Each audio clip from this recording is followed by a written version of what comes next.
Good afternoon. Welcome into Billy Goat Tales. We got a great show lined up for everybody because we have some great people in the studio today. We have Alex O Crypto, and I am here in a repeater. And we have Dark Crash. What's going on, Dark Crash? Good to see you. Dave Digital, good to see you. What's happening? What's going on, everybody? It wasn't me that was over here listening to the stream on my phone. Oh, okay. I was like, wait a minute. We just fixed it. Jim, good to see you, brother. Yep. What's going on, Billy? Yep. Oh, Billy. Red Man, how you been, buddy? Good. Happy to be here. Thankful for another day not promised. And Alex, welcome in, my friend. Always good to have you on the show. Always an honor, man. Thank you for having me. Yeah, good to be here. Happy Sunday, everyone. Just friends hanging out on a YouTube stream, talking crypto. That's really what we're doing.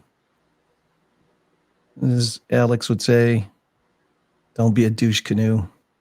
Have some fun. Say hello to everybody. And speaking of saying hello to everybody, why don't you say hello to everybody in the chat for us, Dave Digital? Dave Digital. All right, let's say hi to Jesse. I see Jesse in here. We got Dark Crash. We have Alexander G. Obviously, Dark Crash in the studio. But good morning, she says. Everyone, happy Sunday, Alexander G. And that was probably early this morning whenever she first jumped on. We got Drew Widers. Said, what up, y'all? We got Andrea, also known as Andy. We got Alex O Crypto. Welcome to the kid. He got a membership. Thanks, Alex O Crypto. Outer gang. Squirrel Shine Bob is in the chat. Man, he's just such a nuisance. Always in the chat. What's up, Squirrel?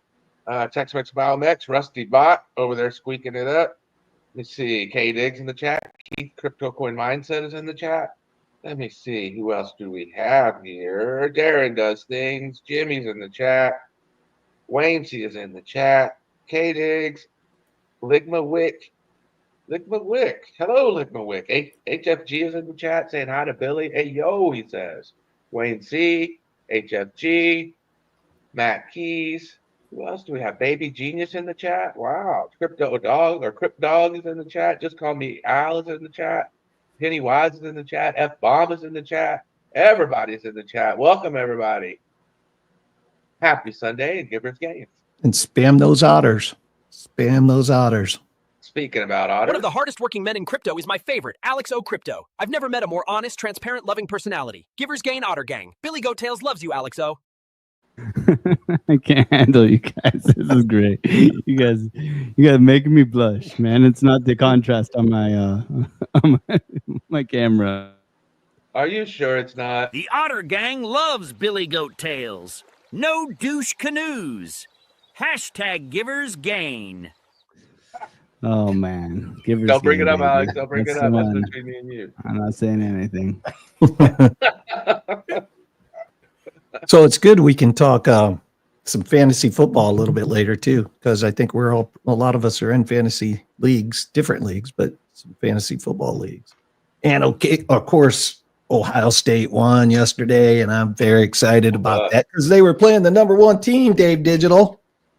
Texas? Yep. Yeah. And LSU beat Clemson too. Came right down to the last wire. year ended? Wasn't that how last year ended? As Texas and Ohio State were fighting for something? Yeah, I think we played last year for. Yeah. Right there at the end? Yeah. It's hard to remember because, Ohio State's always in this top five. And so, it's hard for me to kind of keep up with who the other players to keep up when you're teams are always that we're playing because we're always in. It's okay because Michigan beat them twice last year. Yeah. Go Blue. That's true. That rivalry is huge. It is such a big rivalry. When I was growing up, Michigan-Ohio State rivalry was like the rivalry, man. Yeah, they flip cars and do crazy stuff. If you come in with the wrong license plate to the wrong state on that game, they're not nice. They're not even close to nice. Growing up in Ohio as a Browns fan and an Ohio State fan, I always thought that we were such great football people. And then I moved south. I came to the SEC area, right? ACC and SEC. So Clemson is right here in my backyard. When you guys come, you'll see how close Clemson is. We go out on a boat, you can see this Death Valley from the lake. I mean, you can go right up, it's right there. So the difference I found between like northern football people and southern football people is southern football people are talking football 7 days a week. Like 7 days a week. Like school systems let you out for a big game. It is like really, really crazy stuff in the South compared to what I grew up with, you know. So it's one of those, your benchmark is like, oh, we're the Browns, you know, we're the dog pound, you know, we're hardcore steel, concrete and steel. We don't win, but we're tough. And then you come down here and you were like, this is a lifestyle down here. These people are really football people down here. So didn't know that until I got here in 2011. With that I said, mean, you got to have a truck to have a tailgate. I'm just saying.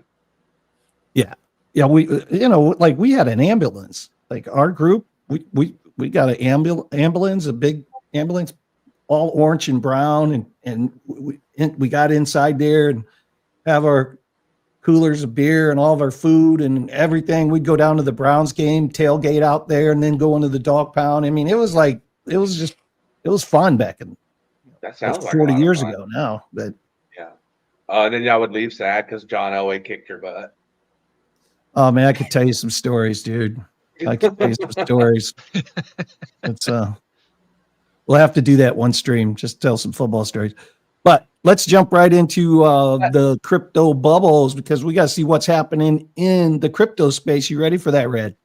Let's go.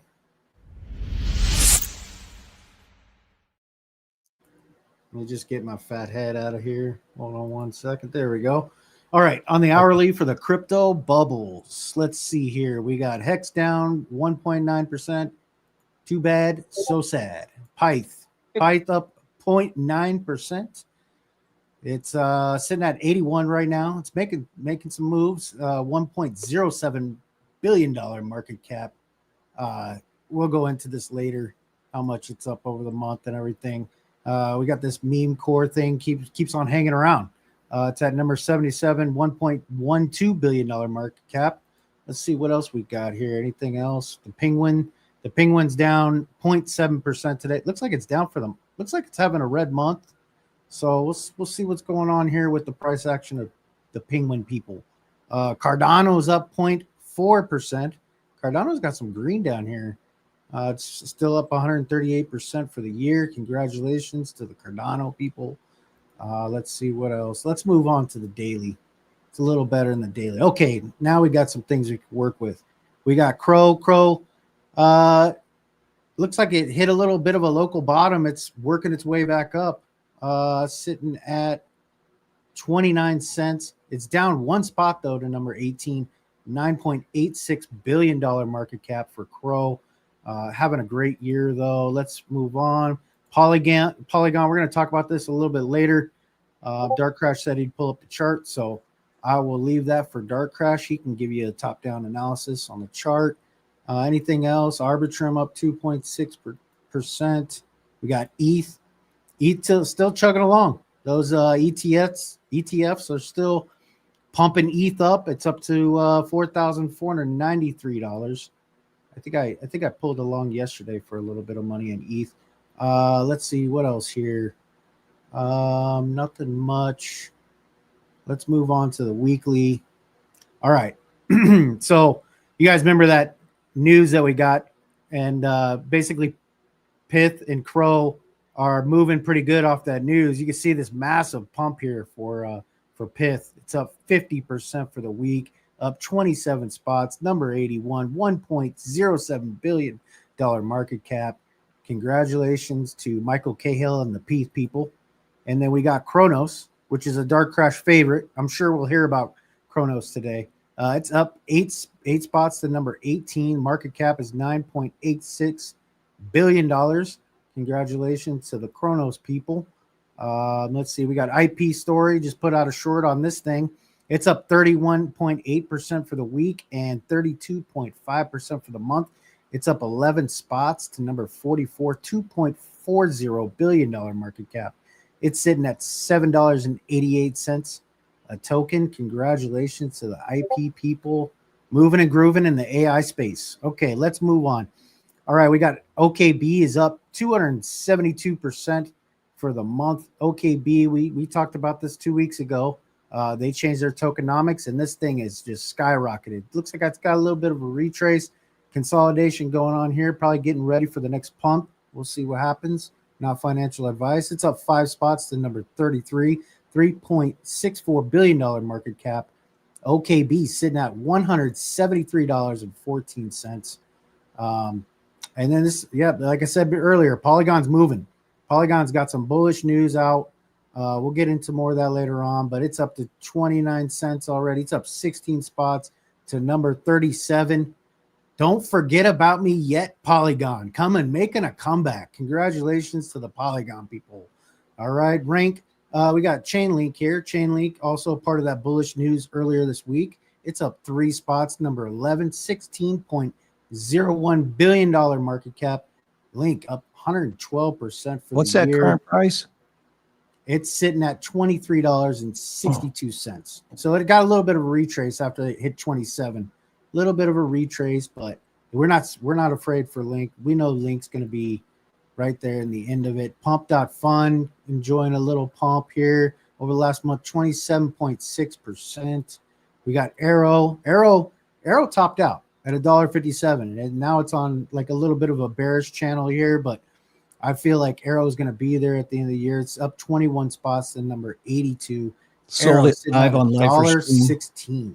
I sold that live on Live Stream at $1.55. Sold out that trade. That was great. That was basically the top, Billy. Yeah, you called that one. Yep. So let's see here. Syndrome, but for the monthly for the monthly on ETH, it's up 28.7%. It's still sitting at number 2, of course. It's up $537 billion market cap. ETH is, like we said earlier, is $4,452 per ETH token. And that's pretty much all I got for you, Billy, unless you want to look at Aave real quick. Aave's up 27%, but it looks like it's got a little bit of it's consolidated a little bit. But yeah, back over to you, Billy. Yeah, no, that's great, man. Good stuff. We want to take advantage of Alex O being with us, and he's got daddy duties like we all do, right? So, and those are very important when you have a 1-year-old. So I want to take advantage of this time since he graced us with his presence. Alex O, how about doing a little Bitcoin analysis for us, my brother? Yeah, absolutely, Billy. No problem. Yeah, we do have a bit of time here to go over and look at this chart if we want. So your question is it over, right? And I think that's important to kind of address here. And what we can see throughout the Bitcoin chart, and I think the gang is all through here. So they came over, and we can see that right now we still have bullish momentum as long as we hold 98,000. Now we do have a good retest going on right now. What we are looking at specifically in our group is that we do have this weekly three red candles in a row, which is concerning. However, we are defending the 618 level right now. So if we go to the 3-day, this is where I get, I like to give some hopium. Everybody's very down in the dumps about this rectember. Right now, we are defending the golden pocket 618 level, one of our key areas that we are looking to bounce from. So really, it's can they defend this area, right? Because this area is actually very significant because you can see within here, if we are looking at the volume, that we do have a nice shelf in here. So this shelf is going to act as major support. If we do get acceptance below here, though, I will be concerned. That just means we'll get acceptance back down into this range here, which is basically between 100,000 and 107. So we do have like this giant range in here that we would look to hold. And I'm okay as long as we have a daily, no daily candle closes or weekly candle closes, I meant below this low here. So that's what I'm looking to be mostly defended. But I would like to see a little bit of relief considering we've been like down only since then. And going into the early part of September, we could get a little bit of relief into September and then come back down. Because right now, I do not like this low here. But on Market Cipher, what I am looking at, the hopium, is this momentum wave here. It's a nice trigger wave pushing to the upside here.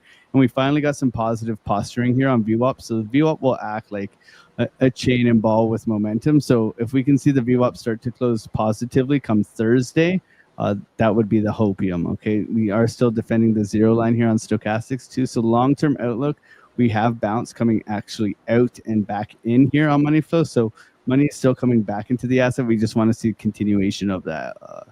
With retracements like this, we have done a good job of coming down, a good old 15% basically.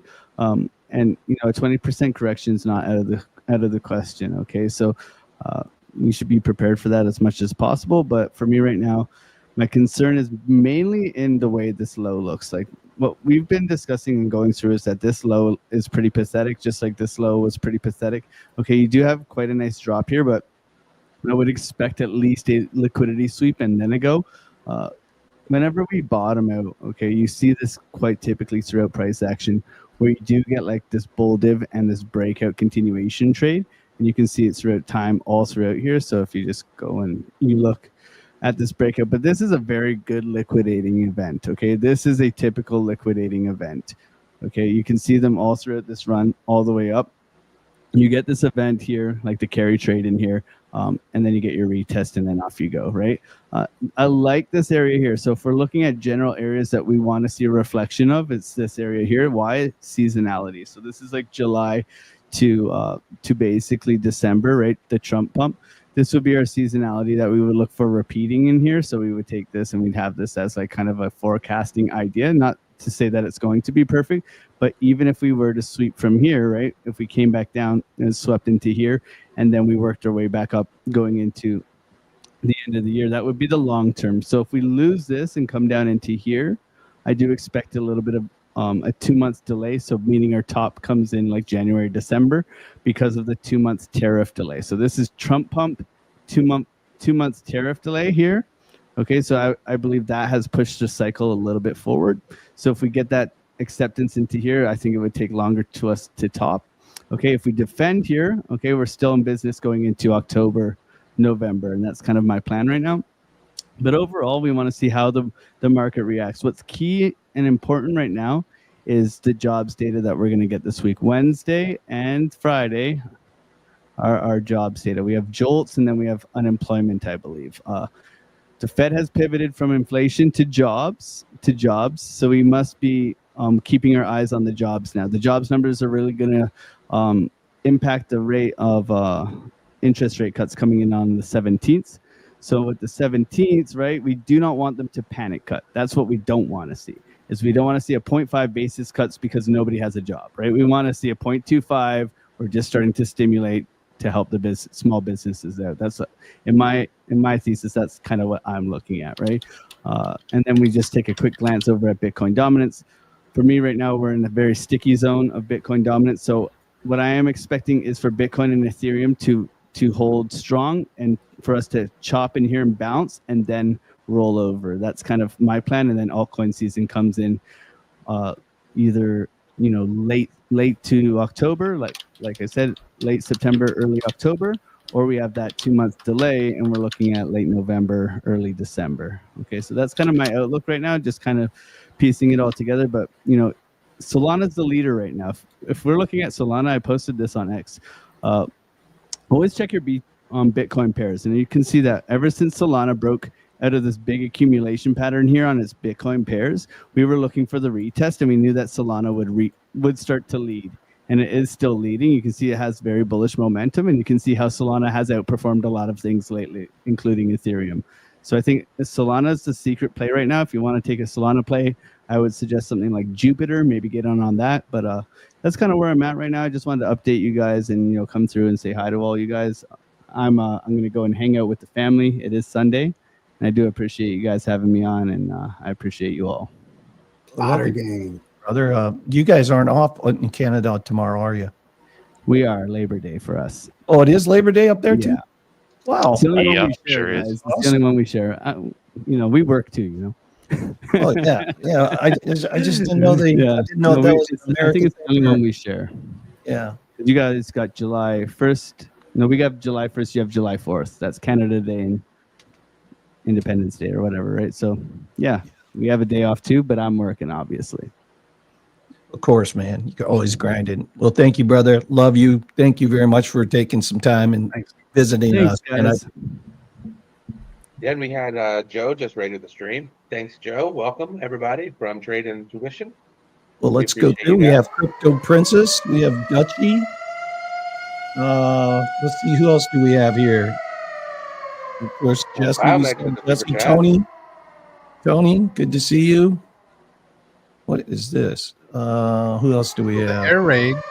We had a couple super chats. Rusty Bot with Norwegian coin, $20 of that coin. Happy birthday, Rusty Bot! So there's a whole bunch of Rusty Bots in the chat, and he's like, "You're standing with one foot in the grave now, Rusty." I don't know. Dave Digital obviously responded with his member response, and then I put a super chat, of course, because we had Alex O with us, just saying Alex has got the big brain on Bitcoin, of course. So that's what our air raids are for. Good to know. Wayne C, good to see you. Billy Whiz Kid, good to see you. Appreciate all you guys.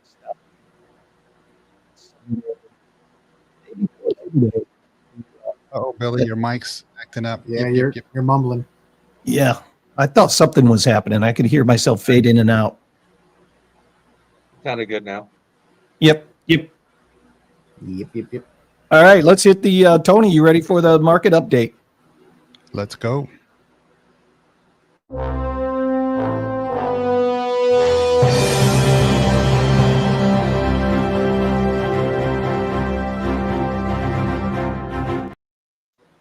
So obviously we got a lot of volatility shaking out a lot of speculators, and in our top 10 coins, of course, Bitcoin is down on the 7-day, 3.27%. Our market cap has dropped well below the 4 trillion mark that we had the last couple weeks, but we're at 3.79 trillion, although it is slightly up on the day, 0.62%. We have our altcoin index at 57. I can share a little bit more on the altcoin index here, sharing on this tab. So we're at 57. I think about a few weeks ago or earlier in the week. Oh, sorry, let me look at the 7-day. Okay. So we were up pretty high, or we were actually at 44. I don't know how this looks like it's a little different. Oh, it's this blue line here. My bad. So we were at 44 last week. We're already up at 55. So the altcoins, and actually 57 today, altcoin seems to have a little bit higher. Last month we were at 36. So maybe we got that altcoin season going. We got our fear and greed at 40. I know, Billy, you caught it. You said that when it dipped below 40, you bought a little bit more Bitcoin because, as that fear and greed dips, it looks like a buying opportunity, not financial advice. But that's what you did, and you shared that with us. And so going back to the main chart here, you've got Ethereum down almost 7%, although it had a big rip. Of course, all of us know a couple weeks ago, XRP, just about everything is a little red except Solana slightly up for the day. Or for the week, excuse me. And we'll look at some of the trending coins. Now, of course, we don't necessarily endorse any of these, but Polygon, I know we're going to look into Polygon a little bit today. And so Polygons has almost a little over 13% on the weekly. Maybe not up on the hourly, but even on the daily, just about 13% as well. So we're going to look a little bit more into that later on. We've got Loopring, we've got the official Trump, a whole bunch, a few coins that are dipping into the green, maybe showing that altcoin season getting ready. And let's go to the most. I haven't heard that in such a long time. I think I still have that from 21 in my bag. That's when I heard about it.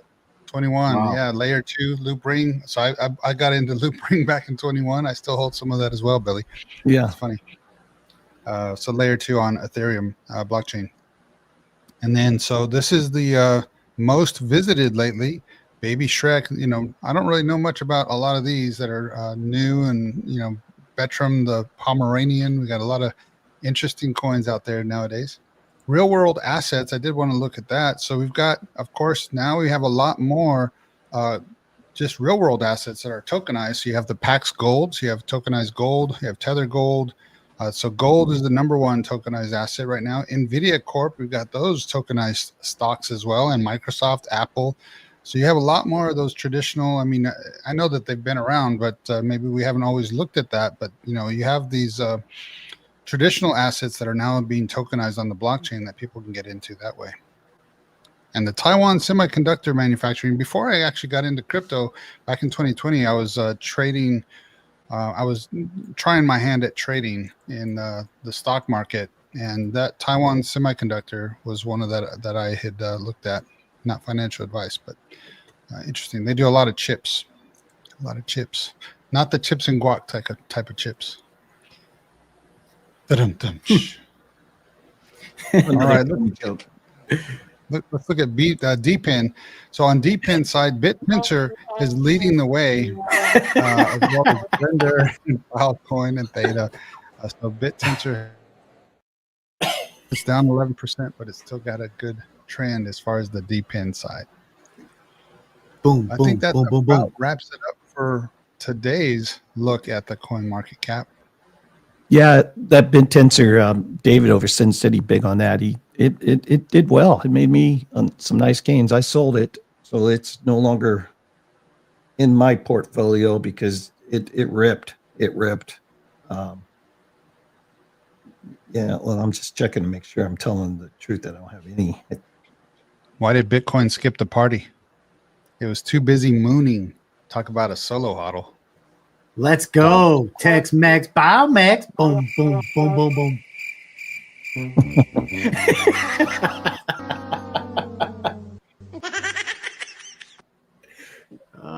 Oh, geez. Hey, we got Rocco in the chat. Good to see you, Rocco. Rocco, we need to throw Rocco the link. Get him on here. Let him tell us what he is up to. We've been trying to get a hold of Rocco to see what's going on in his life. Now that let me share this. Rocco, if you have time, you're always welcome, brother. Your family. So, Yeah, and for those, Rocco, if you want to join the stream, there it's pinned at the top of our YouTube stream. That's the link to jump into StreamYard. Maybe we're talking about this stream, right? The one with Crypto Billy in it. I think Jeff had something to. When I look at Billy, all I can see is his dreamy eyes. Billy, you make it hard for me to concentrate. Oh, Billy flipped out of the room when we created that one. Let's go. Oh man. Okay. I got to do one with Dark Crash. Now that we have Dark Crash, you might need to snip his face here and add him to the list.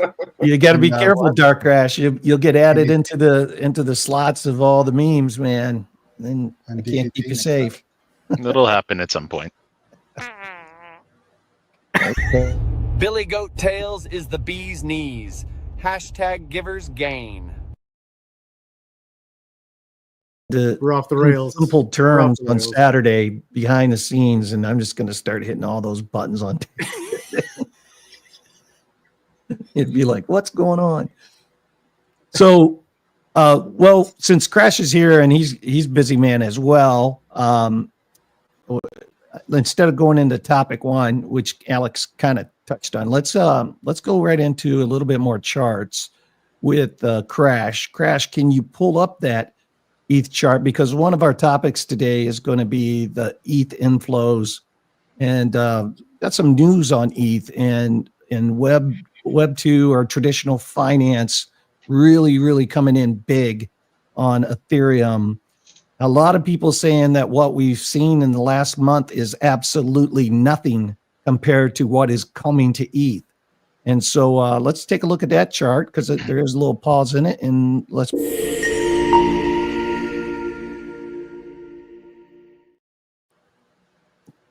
All right. Well, thank you for that. I got here Ethereum on the monthly. Just we got to loading it share up right that. now. Yeah. Oh, is it not sharing? I don't see it. Oh, hang on. It's coming. Okay. The window disappeared. Got chart glaucoma. Boom. There we go. Cool. So ETH is resting comfortably on the top of this monthly frame that we're seeing here, which is very promising. The only thing I'm seeing right now that would otherwise make me say it's going to take a little while is the direction, the shape. We have a wonderful monthly trigger wave, which led to this big boom, causing us to set that new all-time high. But it's not as, how would I say it, shark toothy. It's more turtly. It's kind of less of a, it's more of a, how do I say this, a flat hump versus what I was expecting for more of a shot up. Now the candle is to close in 2.5 hours here, so I'm expecting at least some sort of shot upwards. How much more upwards on the momentum will it tell us? Not quite sure. I would probably peg it another 10, 20 points up, but it's probably not going to be wildly up and reaching the 50-60 line anytime soon. So as far as the monthly momentum goes, it still has a lot of ways to go before it curls over and produces any sort of red dot. So long-term speaking here for Ethereum, we're still kind of in escalator mode, as I'd like to believe. We make a massive leg up, we kind of hang out for a while, and we just kind of nudge forward a little bit until we hit that next massive step on the escalator where it's like, whoa, okay, now we're on the next level, right? And that's the way I kind of picture it. And at the same time, as beautiful as it is, as we're walking up that escalator, it's also moving with us. So it's gradually carrying not just all the wealth into Ethereum, but it's carrying alongside all those altcoins, which is what we're seeing today as well. Now let's just quickly go into the smaller time frames here. I should probably start painting some spider lines similar to what I've got set up on Bitcoin for Ethereum, because I know they do work over here. But that being said, much like what we've seen in the 1, 2, 3 short-term phase with Kronos, for example, where it's currently now having its major retracement, we see in this daily here on Ethereum, we have the massive leg up, we have the next 2 nudges in Ethereum, and now more than likely, especially with this massive bullish divergence in daily momentum, split between RSI and stochastics, all these red flag signs are here, guys, pointing straight to the downside for Ethereum, at least in the short term. And if we don't retest this line, the one zone we would touch is probably somewhere between 3,700 Ethereum in the bear case to retest this value area as I'm seeing it here. So with that little bit of quick technical analysis there, let's slide down to the 4 hour. Billy, you were saying something about massive inflows and news around Ethereum? Yeah. It's one of our topics that we're going to be talking about, just with specifically Bitmine being creating a treasury, just like Sailor created a treasury for Bitcoin. They own over $7 billion of Ethereum, and other companies are now drafting the articles to create their Ethereum treasury, because it's seeming to be a better play in their TradFi mindset than Bitcoin, from a standpoint of you can they want to be a part of the blockchain revolution and AI and everything being built on Ethereum versus Bitcoin's Bitcoin, right? So their TradFi is really taking a liking to Ethereum, and there's trillions of dollars, they said, sitting on the sidelines, waiting, and a lot of this is just starting to get drafted up. But Bitmine, and real quick with this is, guys, we're talking about billions and billions of dollars, and we're also talking about old money like Kathy Wood. We all know Kathy Wood from ARK Investments. Okay, so why is she buying all this Bitmine stock? Go look at her purchases. She's buying Bitmine stock because she knows that Bitmine is creating an Ethereum treasury. And so just like people are buying Sailor stock strategy to be exposed to Bitcoin, this is starting to layer itself down into Ethereum. And the big whales, right? The people in the traditional financial marketplaces like Kathy Wood, they're all talking. They're all talking, guys. They're all talking. They're talking with their legislatures. They're talking. And you go back to Eric Trump's tweet. When was that, Jimmy? I mean, it was a long time ago. A year ago? I don't know. 8 months ago? Some point in time that says, well, Billy, just to give you some numbers, and in the month of August, Ethereum ETF inflows 3.87 billion to $4 billion just for August. Yeah, and what I'm saying is the news that is out there, and you could go watch it on YouTube yourself. So I scanned the weekend on just really trying to look for Ethereum news, ETF news. You will find there is a lot of information about all these companies that are setting up treasuries that are Ethereum treasuries, and all the money that's sitting on the sidelines. Some of them in not our country, not in the United States, but in countries that they were waiting for the clarity of the legislation to come through. And here's my point about it. My point is when you're staying abreast and current on the news, it at least helps you decide if you got 10 places to put your money and you have news information on certain funds and not the other ones.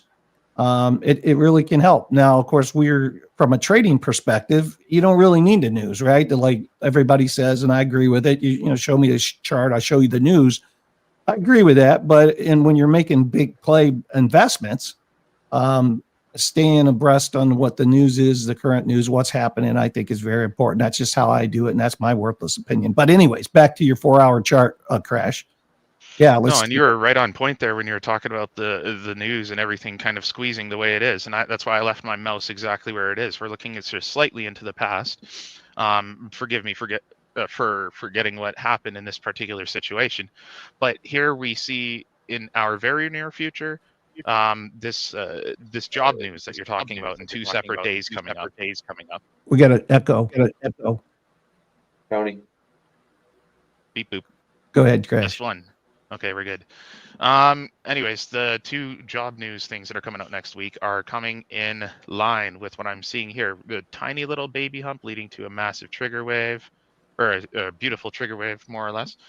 Here we have a bit of a bigger hump and possibly a similar kind of setup happening, because back here we have one hump, down slope, one hump, down slope. It's almost a mirror image, especially looking at our RSI and stochastic. So we do have another chance at bouncing around on this step of the escalator, as I was saying, before we have our continuation to the upside. So we did have our little leg crabbing, formed some sort of support, you could say. It's more or less a buffer zone. We could always refer to the strength line as something that needs to be tested, but more or less, mathematically speaking, if we at least come within a reasonable range, we could say we've tested it, more or less. That being said, we are kind of forming that perfect little lip, and it's about to say, if I were to say the next range would be that little gap right there between 46.5 and 4700, I would say would be the next target for a little shot to the upside. But that's only after we confirm that we're not getting another red dot, because if we do, we would more than likely wind right down to retest the DBSI line in the 4200 zone. So that, in confluence with what was going on with Bitcoin, the potential closure forming maybe a red dot. Again, anything's possible in these next couple hours, So more or less, I'm looking for a bleed to the downside in the short term, at least closing off this month. We're going to see a bit more of a rectangle. We exactly need Green Day to step in and start playing that song we all know very well, because it's happening, boys.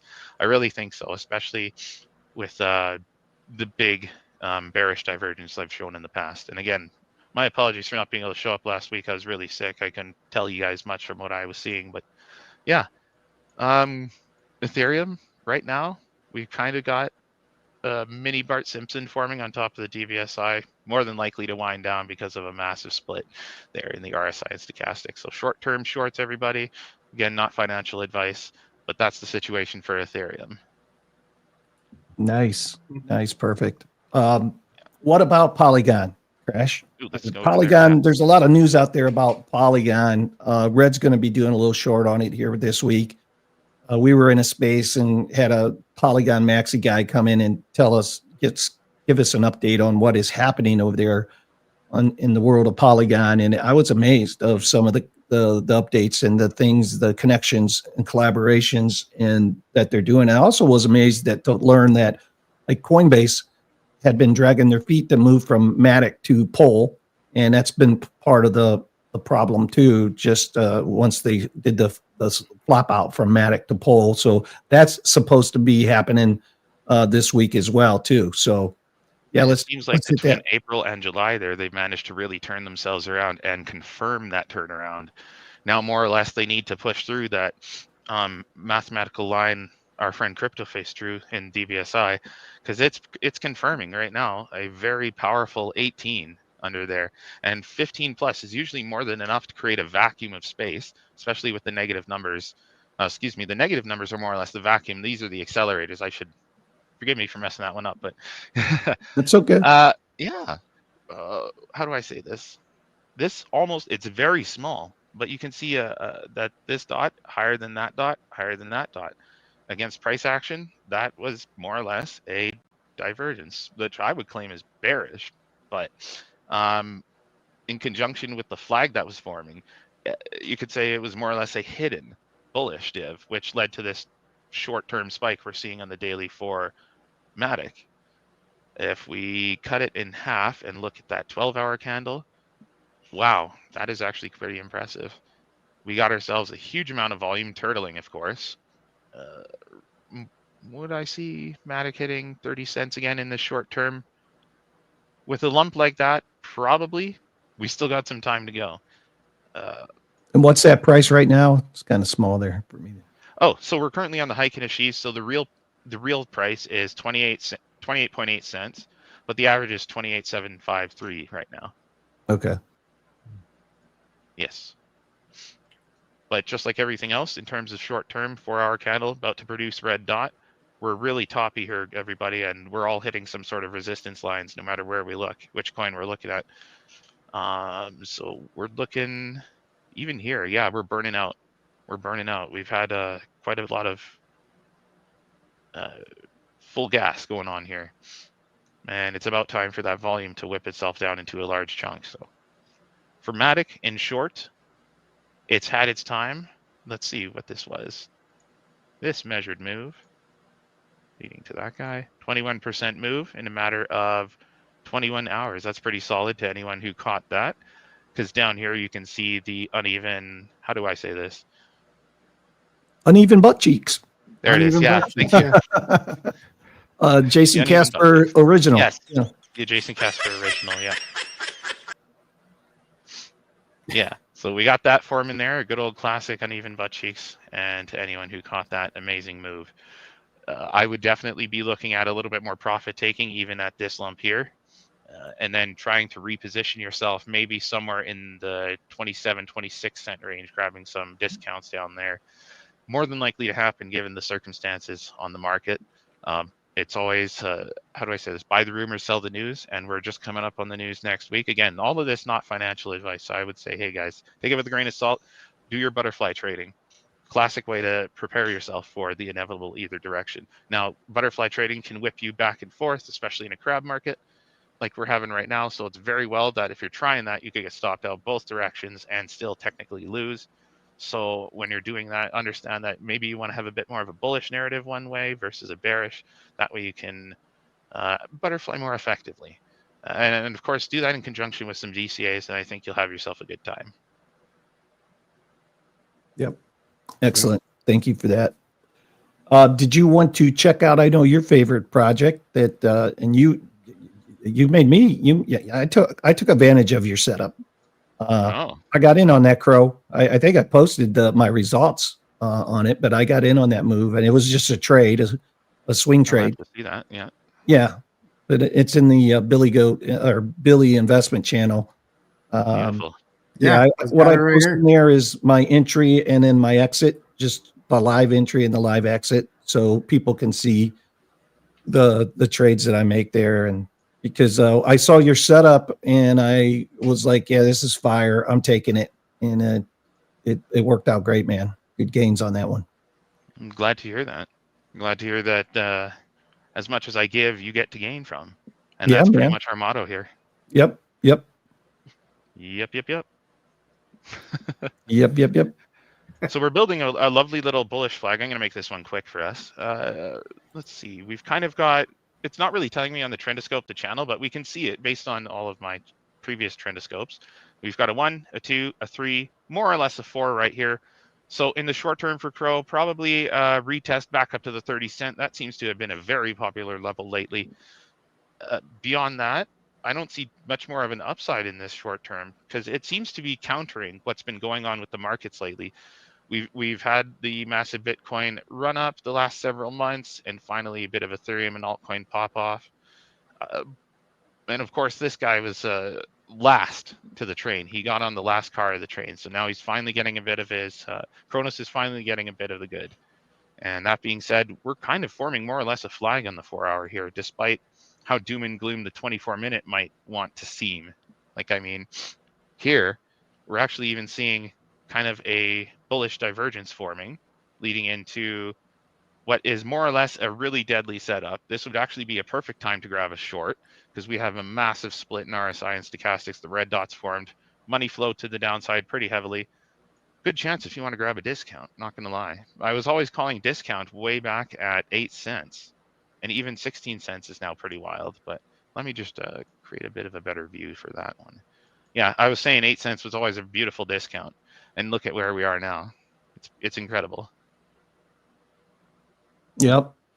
And that was Yeah. pretty much the throes of the bear market right there, and the turnaround point. I mean, we did get all the way down to 5-6 cents, but still, this was more or less the confirmation in our U-turn moment for Crow. And again, forgive me for not having that piece of news on hand to show you on a tab, but I will certainly be posting that in Discord around, when was it here? July 8th? Yeah, right in July 8th was when we turned around. So I'll grab that piece of news, throw it in the Discord for everybody later tonight for a good read.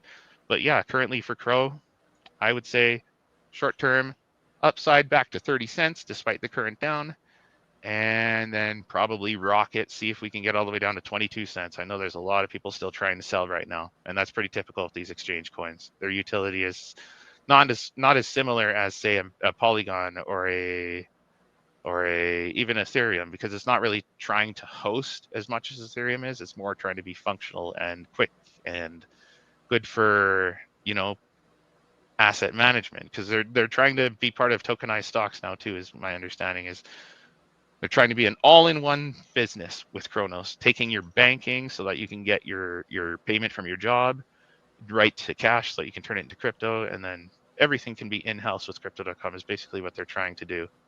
So that's my 2 bits on Crow. I think one of their huge revenue streams, though, I mean, not only their partnership with Trump, but they also allow gambling. So I mean, they are not That's getting just in there too, crypto. yeah. They've got several big revenue streams, and just the partnership with Trump alone is rumored to double their market cap. So I'm not sure if we're ready for a pullback as of yet. I mean, the 4 hour and partnership 15 alone will do minute are that, looking and then good. the extra institutional and company interest on the side, I'm sure will do more than double. Which, like, I'm conservatively projecting $1 to $2 for the bull run on this one, especially with the news. But I don't see why we can't have $3. I really don't. It's pretty much in the cards. Yeah, That would be so awesome. This 4 hour flags out and it bangs out, then we'll be headed toward the dollar. No question asked. Yeah, and I'll be living the dream. I'll finally have that life-changing gains that I've been looking for. But again, not all in one. Everyone should diversify their assets. I'm not all in Crow. A large amount of my money is actually over in Bitcoin and Ethereum. And believe it or not, I've gotten some gold recently too, stored safely, of course. Oh, all right. Nice. Well, thank you, Crash. Feel free to hang around as we just chitter chatter about some of the different things. When you brought up Polygon again, and I was in a space yesterday, and we had a Polygon OG guy stop in, started telling us what was going on the Polygon chain. Very plugged in guy. Take everything I'm getting ready to say as hearsay. Go do your own research, because I didn't go and fact check what the guy was saying. But he did say that the poly market, which is not legal in the U.S., is going to be legalized in the next 6 months in the U.S., and that, of course, that's connected through Polygon. And so that was some really good news for Polygon, as well as the Coinbase news from them finally updating the ticker, working on that, and a lot of the collaborations they were making.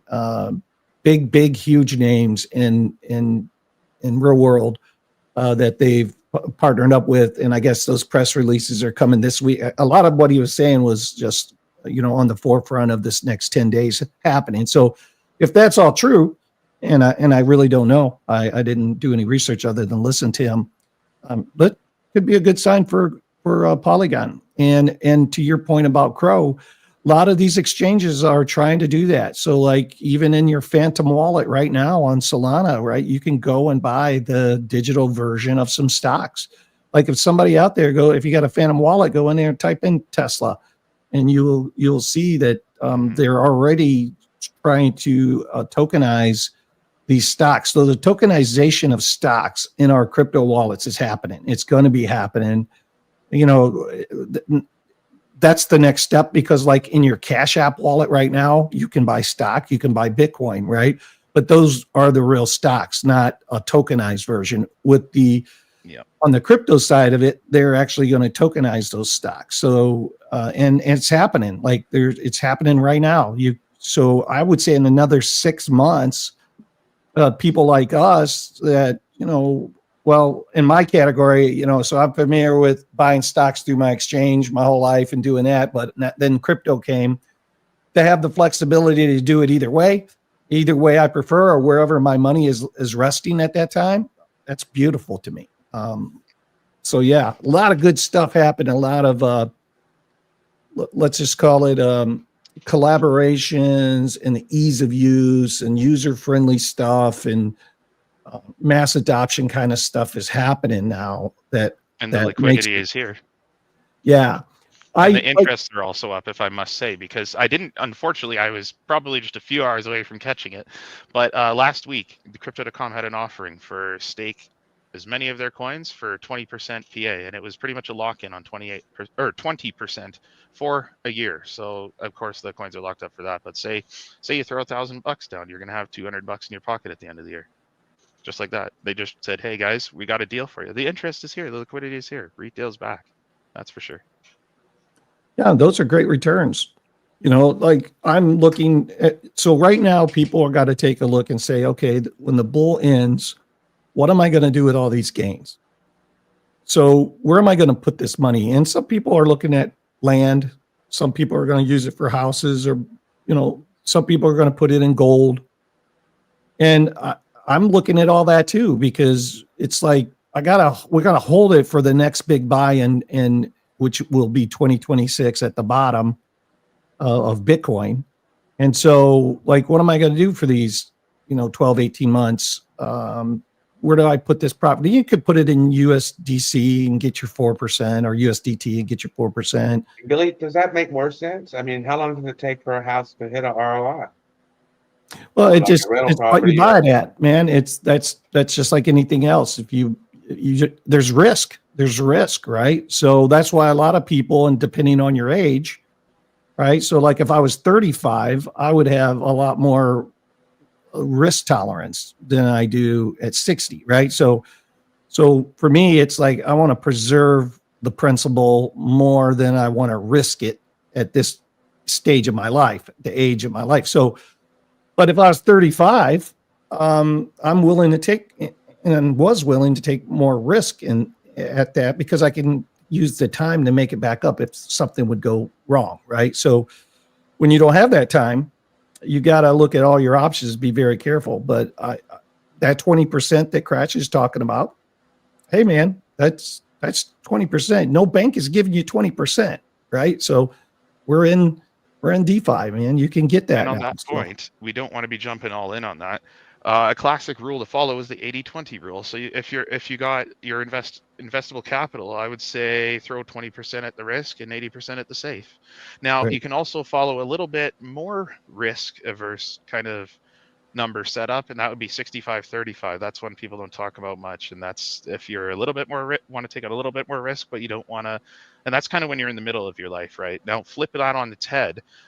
For me, I have 80% risk, 20% safe, because that's just where my appetite is right now. But of course, once I get towards my 40s here, that's when things will shift more to the 65-35, in my opinion.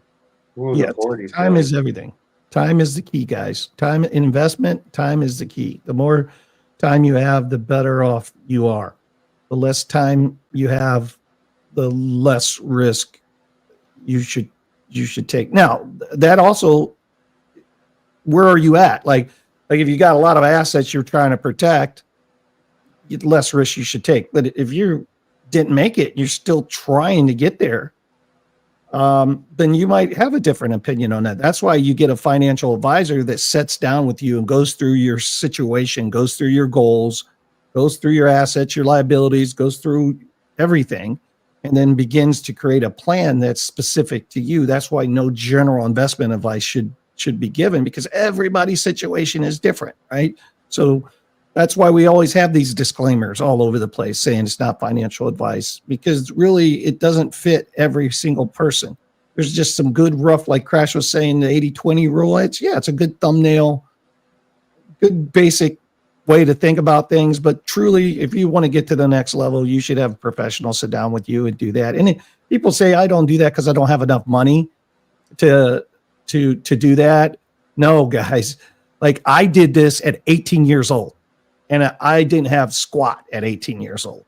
So it is, they're not looking at it about what you have right now. What they're looking at is, hey, there's a person here that's interested in his financial future. He can only put in $25 a month.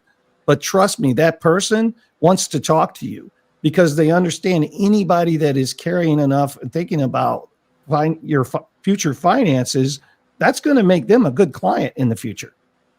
So the good ones, the good financial planners, and they have a designation, a CFP, Certified Financial Planner. They'll do that, and they won't charge you. They won't charge you for that. What they do is they listen, they create a plan for you, they present that plan, and of course, part of the products that you're going to be purchasing, say they represent a family of funds, the Oppenheimer funds. Well, okay, they're going to put you in an Oppenheimer fund, or with these new financial planners, and that's what the market's waiting to catch up on. These financial planners have not been able to talk about crypto because the laws prevented them from being able to talk about crypto. Well, with the new laws being established, which we're not even going to feel this until like next year, these financial planners that come to your house, these you see them all over the place, Charles Schwab, Fidelity, Edward Jones. They haven't been able to talk about crypto. Well, the laws get updated when they can come to your kitchen table now, and now they're going to be able to talk to you about having some exposure to Bitcoin, which is huge. It's huge. And so, yeah, one plan doesn't fit everybody. And so that's why we got to just kind of take everything with a grain of salt. But good stuff, Crash. Appreciate you, man. Thank you. Baby Genius, what's going on? Good to see you, JR. Good to see you in the chat. Say hello to everybody here. Rusty, again, good to see you. Who else did we have pop in? Nick, good to see you, Nick. Let's see. Learn cryptology. Oh, nice. Welcome in. It looks like crypto cracker. Good to see you guys. And whoever Squirrel Shine Bob is, good to see you. He's a nuisance, Billy. I think you should probably ban him, or at least put him in timeout. Sounds like he's making some shine right now. Something. Yeah, he's making it with squirrels. Nobody drinks shine with squirrels.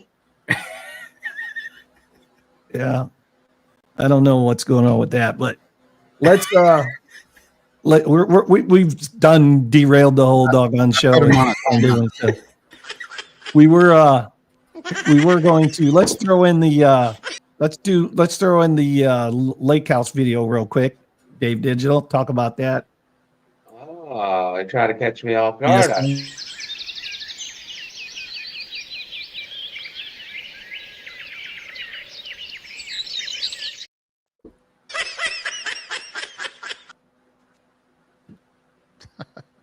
So we're going to, as you all know, we're in October, Rocktober, coming real soon. We're going to be at the Fall for Greenville on a Saturday, and we're going to be at Lake Hartwell here. So here's some pictures from another different property. I know that Billy gave us the ones of the real property, but I don't have them up. But Lake Hartwell looks like it's going to be fun and inviting. Maybe we'll get on the water. I don't know if it's going to be cold up there. Billy, you'll have to give us a heads up before, like a week out, what the weather's going to be like, what we need to pack. But yeah, it should be a good time. And so fall for Greenville. I'll pull up that slide here or that link here. We already know what the tunes are going to be. You can dig in. You can find out what man. You can figure out which band you want to see on that Saturday. They have the music lineup already out. And then, of course, what kind of event is it, Billy? It's a foodie event. A foodie event. We'll have taps, tunes, and taste. We'll have that great experience on that Saturday over in Greenville. Look forward to it. And if you want to know how you can get entered into next year's drawing, well, all you have to do is come over to billygoattails.io, click on that mint info tab, and you can go to our official mint site right here. And if you choose to mint an NFT and you get an Easter egg, there's only 100 out of the 1,000 NFTs. And each NFT has 3 chapters of our book. So our 30 chapter book is a value of itself. It's a value in itself. There's over 170 speakers, actually 172 to be exact, that spoke during our first 6 months of hosting X Spaces. And still a valuable tool, great insights there. And the first 10 chapters were our Giver's Gain principles, our cornerstones, of course. And then you can go right over to our book reader and read them from your phone. If you use like a mobile wallet, you can read it from your phone. You use a desktop wallet, you can read it from your desktop, or you can do both, just depending on how you have it. So you have access to that book. And of course, the Easter eggs will get you entered into next year's drawing for the trip. Everybody needs a Billy Goat Tales NFT to get in that drawing, because once Poleman comes back, Poleman won it this year. Once he comes back and he tells everybody all the fun that we had, everybody's going to say, what? You get to win a free trip with the Billy Goat Tales team just by buying a $25 NFT? Yes, that's right. And this thing just gonna build and build and build, I think, because it's such a great value. It's such a great idea for everybody to participate with BGT. And hopefully maybe it turns into an annual event where people just come and it's our annual meetup. Maybe it turns into something like that where it just becomes an annual meetup. So yeah. And another way to get an NFT is if you decide to get a membership at the Diamond Horn level, it's a $29.99 level, that will send you one of the NFTs. We'll mint it for you and send it over to you. Just need to make sure you have a Cardano native wallet, not something on an exchange. And just jump in our Discord, create a ticket, and we can send that over to you as well. So that's one of the other ways that you can get at least one NFT. And then if you like it, then you can choose to mint some more. And of course, we can help you. You can jump in our Discord, reach out, and we can help you. Yeah, and we're going to be talking about Cardano on Tuesday Space. Come on, Dave, man, somebody. We're going to be talking about Cardano on our X Space on Tuesday at 8 p.m. Because a lot of people don't know about Cardano and what's going on with Cardano. And of course, we build our NFT on the Cardano blockchain. So we're very involved in the community. We got a lot of things happening on the Cardano blockchain that we want to talk about. And so that we're going to kind of dive into the Cardano conversation on Tuesday, 8 p.m. on X. Hope to see you guys all there. That'd be cool.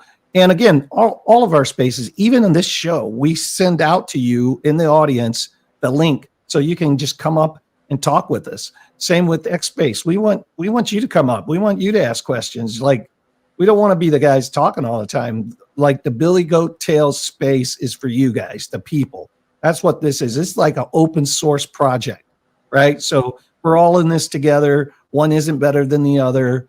We share in our 10 principles, which is giver's gain, helping other people's that are working hard to help themselves. Help them. Help them learn, help them grow, help them understand what's happening any way we can. Sometimes that's by giving time. Sometimes it's by a connection that you have that they may not have. Whatever we can do. One of the reasons Crash is up here, Crash is trying to start his channel. He does TA. We want to get him out there. We want to get him introduced to everybody. Hopefully it helps him build his brand. And we want to participate in that. That's just who we are. So yeah. With that said, let's drink water. Crash says drink water. I love it, man. You're awesome, dude. Sports Guru, good to see you. Thanks for stopping in. Dutchy, thanks for stopping in. Alex everybody spam Otters, man, because we have the man, the myth, the legend, Otter man himself. Don't be a douche from you. Spam that. Yeah, you're fading in and out a little bit, Billy. And I did put in the on the Giver's Gain, we put out a Medium article that talks about the BGT Catalyst proposal that us as a team put out to try to support the Cardano community. So we'll talk a little bit more on that on Tuesday. And we have several Cardano communities that are out to support us and have us on their show and talk about those types of things. So thank you. Looking forward to it. Yeah, man. Yeah, I don't know. My mic is acting up big time today. I don't know what it is. But Maybe some let's squirrels get into putting topic number 2, which I think somebody put it up there, the California Assembly Bill 1052. Have you guys heard about this? Ooh, baby. Yeah. This is absolutely crazy. So in California, which my son just moved back. Yeah, my son just moved back from California. So he lived there for 4 years. But that bill says that if you have a crypto wallet and you have an asset in there and you have not touched that asset in 3 years, 36 months, that they can confiscate it, the government, just because it's dormant. And if you go on to, I think I can go on real quick. I'll pull this up. Let's see. It's called the Unclaimed Property Law. Yeah. I'm going to share this real quick. This guy, now, this language, guys, this guy's kind of dropping some F-bombs. So if you have kids around, I don't know how to really mute this thing. Yeah, so let's see, share screen.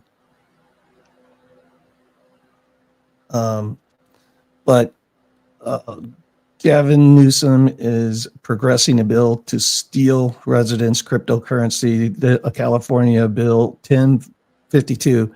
Bill says that if you don't touch your crypto for 3 years, they can take it. I actually went into the bill and I validated this. So I actually went into the bill and it absolutely does say that that is the truth. So what do you guys think about that? Jim, what's your thoughts on that, man? I don't know if you want to play the video, Billy, or That's why I don't No, live in he's- California. That's what I think.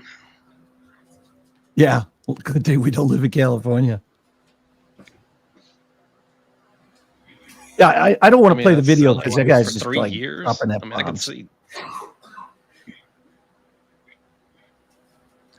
you know, if you hold your crypto, if you hold your keys, you hold your crypto, right? And I think this is only focused on exchange money, not on things that you hold, at least from the research that I had done. It looks like it's more on funds that's listed on or kept on, excuse me, not listed, but kept on exchanges. So always hold your keys, hold your crypto, hold your keys. Yeah, hold your crypto. Right. Yeah. So another one too. I got some pros and cons for you. Some of the pros are it protects consumers by reuniting owners with dormant assets, preventing permanent loss. That's what they claim. Safeguards self-custody rights, prohibiting undue restrictions, and modernizing UPL for digital era, aligning crypto with traditional finance. So they're gonna try to use this unclaimed property law to snatch what they want from you. Like Billy said, if you haven't touched it for 3 years. So, but another thing that Tony pointed out was perfect, was because it's going to motivate you to get your funds off of platforms and put them in cold storage where they should be in the first place. So, I mean, we're looking at regulation right now as a nation, and it's a big topic, right? We've got the Clarity Act coming up next month or in October. There's going to be states that want to come beside the White House and do the right thing by their eyes, but sometimes the right thing is not always the right thing. And this is one of those instances where they're trying to do the right thing, but in turn, it's it could possibly give them, a key to your crypto that you hold on platforms. So if they want to take it from you, they can. If it's within that, I guess after that 3-year period. So, I mean, some of the cons are potential government seizure of idle assets. We already talked about that. Eroding property rights for long-term holders. But that's on a platform. That's not like they're stealing it from your ledger. At first, I thought, okay, they're going to be stealing funds from a ledger, from a cold storage that's not even hooked up to the internet. I don't understand how they could do that, but that was actually wrong. Right. This is all speaking about funds that are being held on the platform itself. There's actually some pretty notable stakeholders in this bill, Coinbase being one of them. Doing some research, I found out that Coinbase may benefit from the clarity of this bill, but face reporting burdens, which means they're going to have to figure out a way to report this information to the state, because they obviously don't have anything yet. And we all know Coinbase kind of runs behind the ball in getting things approved on their end. So we'll have to figure out how that's going to happen. It says pro crypto groups Satoshi Action Fund praises it for consumer protections. California Blockchain Advocacy Coalition supports modernization. And then Crypto Wendy O's mentioned in here. Wow. Notes it as standard practice, urging self-custody. What I just said, it's going to urge self-custody. So that is a good thing that this bill will create. But at the same time, why is the state making me take my funds off of Coinbase and putting them in a cold store wallet, other than I think they want to take my funds? I kind of feel like this Dutchie post, right? It's like a little bit of maybe positive and like, I don't know. Well, to me, it's a little scary. Exchange, even if it's just the exchange, because it's yours, man. It's yours. It's overreach to me. I don't like anything like that. Like when I've had a similar thing happen. Go ahead, Jimmy. In Texas, I had an old PayPal account. It had like, I don't know, $50 in it or something. I don't know. I guess I forgot about it, and I went out on unclaimed property of Texas, and it was available to me on the website. So you're able to get it back, though, right? So now that I'm kind of understanding the verbiage, I guess it's not a terrible thing. I guess it's just how you shine the light on it, right? You can put the dark lamp on it and say, hey, they're stealing from me, and then you shine it the other way, and it's like, oh, hey, they are trying to protect us. And if I guess the definition, or the part I'm not quite understanding, is if I open a Coinbase account in California and I buy $100 worth of Bitcoin, and I wait until year 2 day 364, as long as I'm transacting or make a transaction in that account, they're not going to mess with it, right? That's right. What I'm hearing. 36 months, it's got to be dead. It's just no if you transaction. bought it and let it set, then they'll take it. But in crypto, think about that. You buy Bitcoin in 2022 and you let it set. You don't move it. And now it's 2026. And you go in there and it's gone. Confiscated. And all you're doing is wanting it to, go up. You're not, it's kind of like it's your bank account, right? And that's what everybody's wanting it to, these exchanges to turn into, basically. So it's like, how can you do that, man? Well, if your asset appreciates like Bitcoin can in 3 years, it can go up a considerable amount. Yeah. My personal opinion is that's like, if there was something that was a trigger that said that you had to, like, say your wife opens an account, she puts $100 in there, and she did it 7 years ago, and she forgot about it, and she died, and you have to, then figure out what's going on. The trigger would be, oh, I got to submit a death certificate. I got to do this, that. There's notifications and that come. Okay. I mean, but even then it's like, man, just keep your hands out of my account. You shouldn't have the right to come into that account just because it's dormant. Right. Just because Right. it's dormant. I agree with Billy. What gives them the right? This should be, if we can't hear about stuff that happens in our government, right? If they'll put a 50-year block on us even knowing about normal stuff, well, they need to do the same thing maybe with wallets. If you need to maybe update your books or something like that as a company in so many years, we'll do it after 25 or 30 years or, after a lifetime of somebody. Don't do it Should while probably make a 3 visit years with Fort whenever it's Knox. just It's getting been dormant good, for some before time, so we hit the halving again. And now we're fixing to really pump and you're going to take all the money. Yeah. But what's I funny don't is like it, but I get where they're going with it. I think 3 years is a little premature. Yeah. If you hadn't touched the account in 10 years, then maybe do something. But Yeah, but that what could cause huge problems. I Let's don't say like that it. Coinbase, I know it's impossible timeline wise, but let's just say Coinbase came out before Satoshi, and then Satoshi put his wallet with all the Bitcoin on Coinbase. Now he's got to move it every 5 years or 3 years. That doesn't make sense. That'll ruin everything that what we're doing here. well, there's another agenda at play here, and it kind of broke this down in my notes. It says implications for California and beyond. AB 1052 could mainstream crypto, potentially adding $1 to $2 billion annually to the state revenue via reclaimed assets and economic growth. So they're making money The off state this doesn't need thing. any more money. Yeah. Defund California. Yep. Yeah. Well, I will say, just looking and looking for information right now, apparently this is a pretty standard practice. When you brought that up, Jimmy, it made me look to see about other financial assets. And so most states have laws that do have that unclaimed property type of rule. Something that, but it ranges from 1 to 5 years.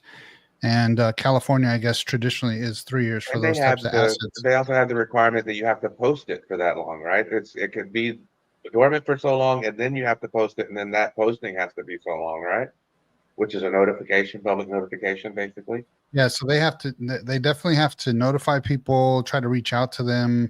For traditional assets, they've got to mail you stuff and send things. But it never, other people can never claim. But like in Texas, for example, specifically, indefinitely, there's an indefinite amount of time that either the person themselves or their heirs can make claims as long as they provide proof of stuff like that. But it still shakes things up in the crypto world. I just want to see if that's traditional practice. And I think to your point, Red, the way that the states earn money is they earn interest on that if it's held. Most states hold that unclaimed property in a general fund and use the interests for investments. So that is definitely a way for them to utilize that unclaimed property until it is claimed. Yep. Yeah, I put up Retro Mike's comments there, but like Sailor isn't buying Bitcoin to use it. He's buying Bitcoin to store it as a store of value. And he's not moving that money for 3 years in California. Good luck trying to. Yeah. I just think it means you have to have logged in and been visible in that account. So. Yeah, and these treasuries that are being set up, they're being set up as store of values. A lot of ETH, like we just talked about, Bitmine, $7 billion of ETH. Yeah, but I think we're not comparing apples to apples here, right, Billy? Because if it's a PayPal account, they could sue, or they could take that, or it's a past paycheck, or it's a bank account. That's totally different. What about a trading account? Can they take your stocks after 3 to 5 years? I mean, that's what it says. It's on a platform. Digital asset law. Yeah, I mean, But it's, do it they? I has mean, to be- currently, currently? You know, if you've had Apple for 15 years, can they take it if you haven't touched it? I don't know the answer to that, but it wouldn't be part of the digital asset law that would have been more part of just traditional Yes, invest. You but know, I so think they're just making it. I think they're putting restrictions on crypto that shouldn't be there. I think it should be classified as just like a stock would be classified in that case. You know, because I know people that work at a place for 25 years and they don't touch their 401k once. Now maybe the company will put some more in there, but that person hasn't ever touched it, and that's the whole design of it is don't touch it if you can. You know, The scariest phrase is, "I'm from the government and I'm here to help."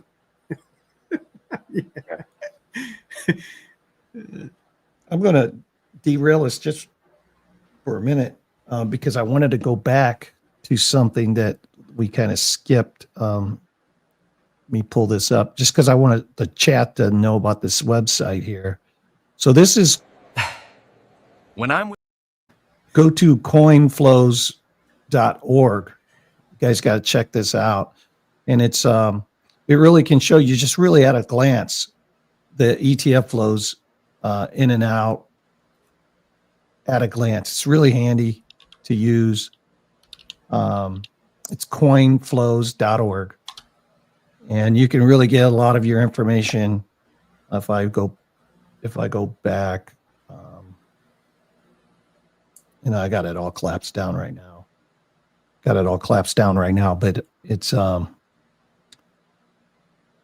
it's really a good at a glance website. Gives you a lot of information, showing you what's happening with these ETFs, these crypto ETFs, and they're going to be adding, the ones that get added in October, like hopefully ADA and XRP, a few others. They're going to be adding them right here as well. So I got to open this up real quick just to see it all. I know it's different on your guys' when I do that, but this is more of a.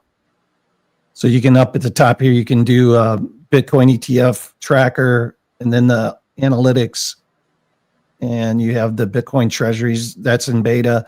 They're also going to have a Ethereum treasury, but it's a cool website. I stumbled upon it. Somebody told me about it, and just wanted to make sure you in our community have it so that you can get to it and check it out as well. So. And can I share something since we're a little off track for a Yeah. minute before Yeah, we man. jump in? So I wanted to share my screen and show people. Of course, we talk about our NFT and we talk about our Discord, but what are the benefits of holding just one of our NFTs? Well, one of the benefits is, sorry, I have to click my screen. One of the benefits is you, and I'm viewing it with the NFT book holder role. So if you have an NFT book, you can jump in our Discord, and in our main chats, we have our general chat. You don't see it here because it's only under this role, but you have our main chat, you have Red's research and Dark Crash's data. So here's Dark Crash's data. The one you were referring to, I believe, is Crow is right here, Billy. He was Dark Crash on the 28th, talked about this Crow move. And then in the NFT holder area, we've got Billy's investments and then the book holder chat. So if you're an NFT book holder of any, doesn't have to be an Easter egg, you can jump in. There's only 32 people that have connected their Cardano wallet, and there are instructions here. But here's that trade you're talking about right here. You made $500 in 2 days based on that info that Dark Crash had provided. So, you guys have those NFTs, jump in, make sure you connect them. We've got an easy way to connect it. We can always help you. And if you don't have one, you can always use the benefit of the channels that we're going to continue to add there. But Dark Crash is already sharing some of his data there and some of his information, and we appreciate it. So We're making real gains, man. Real trading gains. And I post my ins and my outs, so you'll see, you'll see the ones that I make. And because, we want everybody to learn, like, not become necessarily a professional trader. If that's what you want to do, great. We have some great people, right? Alex O, Lifer, Frankie, Army Piper, Tom Crown, Jason, Dark Rat. So there's a whole nother generation of traders coming up, and those are the guys that we want to help and support. And DDT, I'm sure in the future we'll have DDT have his own gig going on. He's a really good trader too. So He has one in Frankie's channel. yeah, DDT's a paid mod over there for Frank. But yeah, and look where that came at. Like when we started Frankie's, he didn't have a Discord. We started that Discord. And it blew up. And same with Alex O. When Alex started, he didn't have it. You know, we just participating and putting the word out turned into a business model for those guys, and that's what we want. That's if we can help in any way do that. That's what we want to do. So, absolutely. All right, let's get on to topic number 3, which was the Ripple and Gemini launch the XRP credit card with crypto rewards. Let me see if I can pull that one up, which we've seen this before. Where's that at? Here it is right here. Okay. Boom. Share screen. Got to find it right here. Boom. Yep. I know. It's let me get it. Yeah. I know. It always shows up this way. Let me try to do it again like this. Let me do this. See, everybody, we're still learning.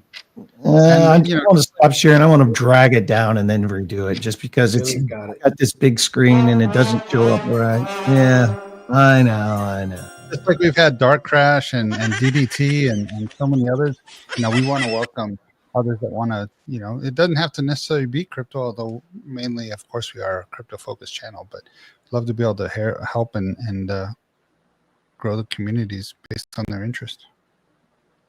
So Ripple and Gemini have come together to launch an XRP edition of the Gemini credit card in August of 2025. So this is new. This is expected to give users a new way to earn crypto rewards in daily life. So the card is issued by WebBank, and the Gemini card, Gemini's other cash back cards, but this one is made only for the XRP community. The card allows holders to earn up to 4% back in XRP when they spend on gas, electric car charging, or rideshare trips. They can earn 3% when dining at a restaurant. Grocery shopping gives you 2%.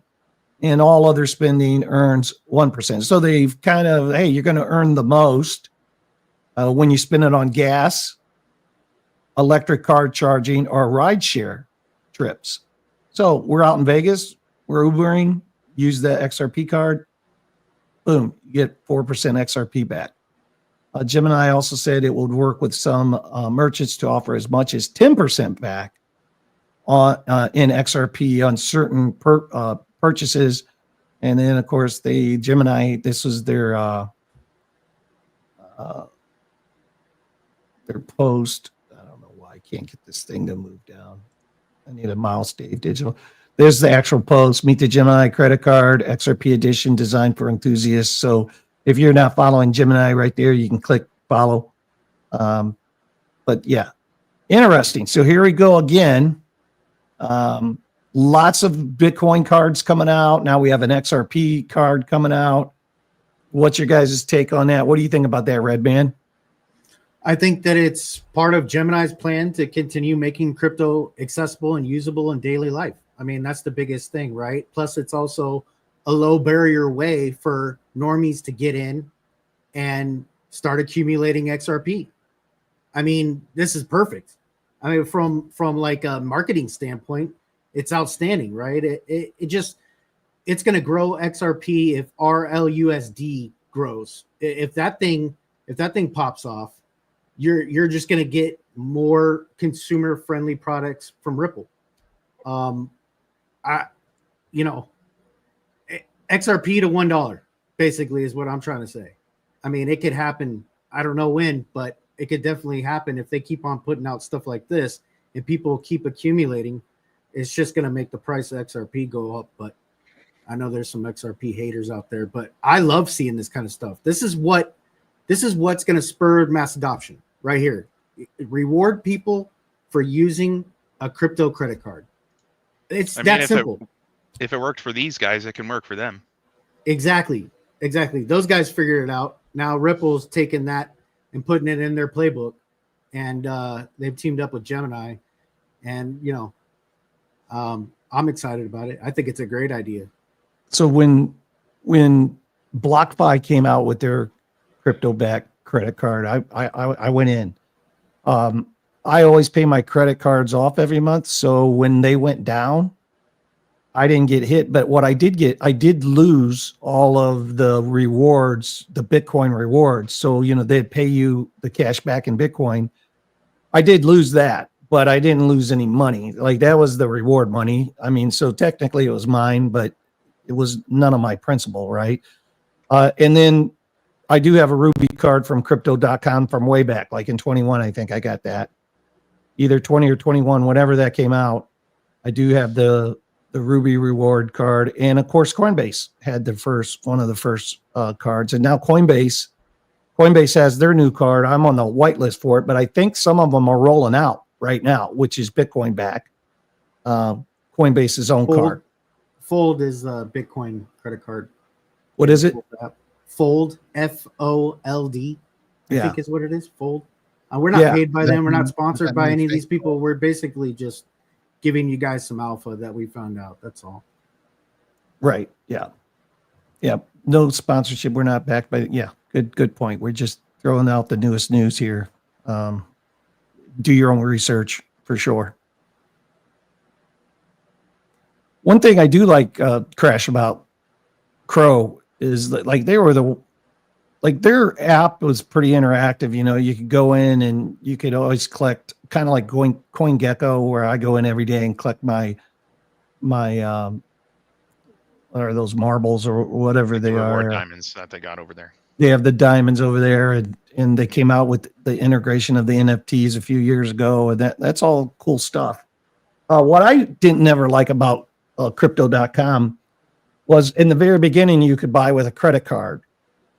And, so I bought my first crypto in crypto.com with a credit card. And that's the card that's linked to that account just from the old days. And every time I say, okay, I'm going to start using crypto.com again, I try to buy, and something with that credit card. It's not out of date or anything. The credit card's good, but you know how the third party exchanges sometimes don't like certain credit cards, or just don't like, so it never goes through, and it always frustrates me, and I just never decided to hook my actual bank up to it like I have with Coinbase, of course. So that's the only thing, man. It's just like laziness. Well, from my experience and from the way I onboard, I go the e-transfer route, and that's actually super convenient. You just put a contact like in your bank, right? And then it's just an e-transfer contact that you do. And then you go inside your app, you grab the little code that they give you for the e-transfer. So you just slide it into the message field of your transfer, put in your amount, set it to e-transfers that I forget. It's they got it on their website. But anyways, it's pretty straightforward. I've had my transfers arrive in 3 minutes. Before, it used to be 15 plus minutes when they were working out the kinks and everything. It was manually done, is my understanding. And now they've really figured out how to make it automatic, so you can get your money in like 3 minutes. It's pretty awesome. And no fees as well. So Yeah, that's great. yeah. So that is one way if you wanted to avoid the credit card route, and you just go click the accounts button, your Canadian cash account, US cash account, whatever you got established there. And then there should be a deposit button, follow, interact, e-transfer, and grab that number from there. Yeah. Dave, you going to get one of those Gemini XRP credit cards? So I'm not on Gemini, so I don't know. We'll see what happens. Eventually, maybe. I'm not so excited to go get it right now, but I mean, it makes sense to earn rewards in crypto. What about you, Jimmy Jim? I ain't No getting no go? damn crypto card. None. You're not going to get the Coinbase one with Bitcoin back? I think I Do might. you hate mean, Bitcoin? I don't see what the purpose is. I'm not spending my Bitcoin on crap. No, No, you're you get- earning. You earn a bit. You earn the Bitcoin. Yeah, you can put USDT and just spend it like that, and then earn Bitcoin cash back instead.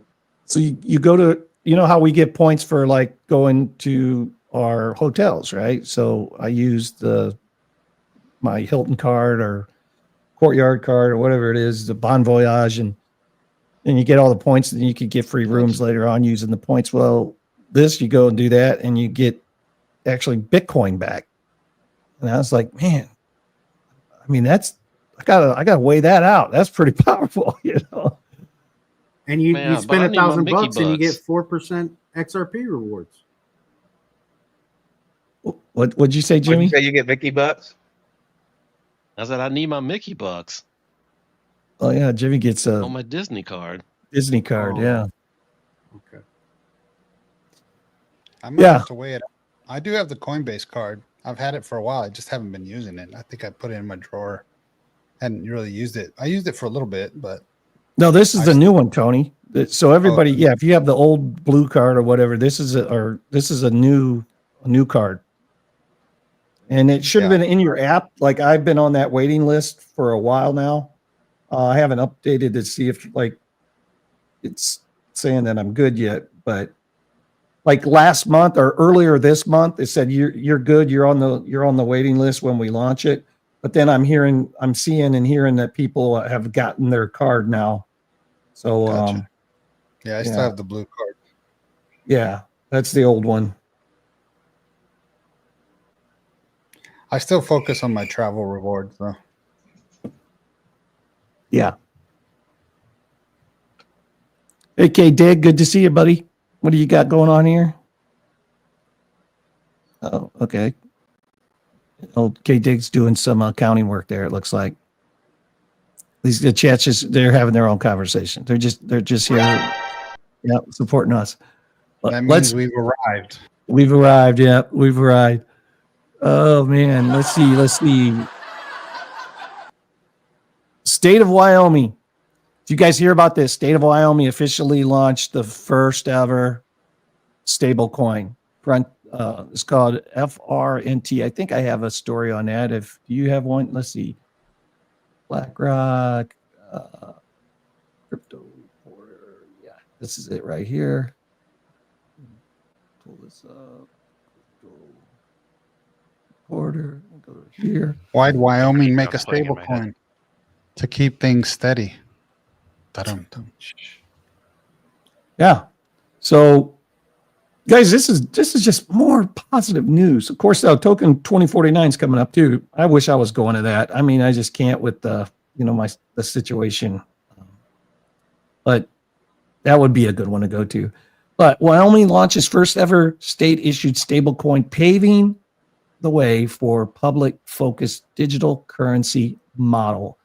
State of Wyoming has officially launched the Frontier Stable Token, FRNT, making the debut of the first fully reserved US dollar-backed stable coin issued by a public entity in the United States of America, announced Tuesday at the Wyoming Blockchain Symposium in Jackson Hole. The token is now live on 7 major blockchains: Arbitrum, Avalanche, Base, Ethereum, Optimism, Polygon, and Solana.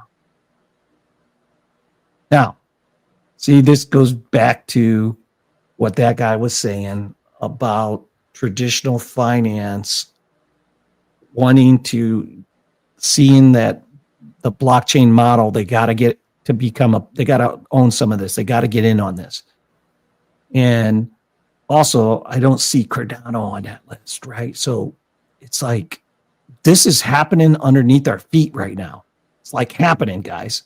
So, this goes back to that ETH, Bitmine, and having an ETH treasury, and AI, and blockchain, and the financial rails, and where is it going to be built on? What's the number one? You know, it can be, there's lots of chains, but ETH is going to have a piece of all of it, man. ETH is going to have a piece of all of it. It's the biggest. So, and a little story on this, but anyways, PayPal launches crypto payment service with lower fees, global reach, and it's a pay with crypto service. It's happening, guys. Like, it is absolutely happening. What do you think about that? Wyoming, think about all the states out there. I would say Texas.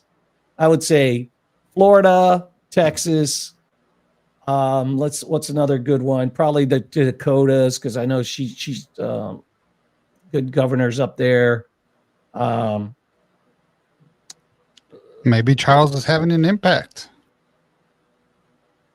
Yeah, maybe, but Cardano wasn't on the list. So, yeah, not that big of impact.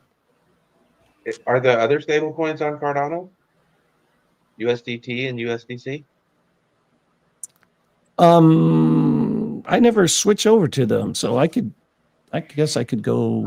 I don't think so. I don't think, because I like when you go to buy Cardano, like I buy Cardano, say on Coinbase, and I just move it to my wallet. Do you trade So on I've any never had to do that. DEX over there? Let me pull this up real quick. I think a reason a lot of these are not on Cardano is because Cardano's not, connected like through Link and whatnot. And Charles actually posted something today. He had an AMA today on Twitter, and some people were talking about how he mentioned that Link was just asking for way too much money for them to bridge and connect Cardano. So they'll continue to have some discussions there. But I think eventually we may have that ability to have that connected. So this is pretty interesting. I'm not sure that I like that it's backed by dollars, but it says it's 102% backed by dollars. Government holding for I think you. all stable coins have to be backed, or in the traditional sense, need to be backed by dollars. True. That's true. Right. I think USDT is the same, and so is USDT. Yeah. Yep, it's all pegged to the dollar. Baby Genius is asking about any side note, any advice on cold wallets. I'm sure folks want to know. They've gone through 2 or 3, spreading theirs out. I think it's a good idea to spread them out. I've used a ledger. I still have the ledgers that I've had for a couple of years. I haven't really launched into other cold wallets. I don't know about you, gentlemen. Yeah, I love Tangent. They give you 3 cards, and you can spread those 3 cards out wherever you want. And they have an app on your phone. Haven't been hacked yet. That's what I use. It's Tangent. I wouldn't use the word yet, but I think I think it's a good idea to been out for a while on your different cold wallets. But I think too much spreading out may end up getting you in trouble, right? Because we're just humans and we forget. So I think I would pick a number, limit it to that number, and then spread it across those numbers, and then put a secure plan in how you're going to remember everything. Yeah, we ran into, actually, I'll probably reach out to them. We ran into quite a few companies at the Bitcoin conference. There was a lot of discussion in the Bitcoin conference in May on legacy of your crypto, like putting in place plans for making sure that it could have custody to the next person, almost like a insurance policy, having a beneficiary.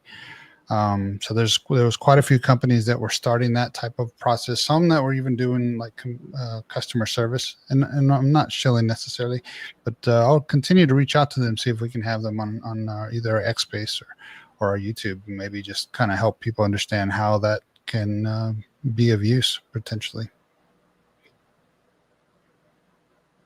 Yeah, and I think as we too, that's one great thing about going to the conferences, every year. Is we just get better and better, and we'll know more of what we're looking for and who do we want to bring back onto the show, rather than with the first couple of years just being off.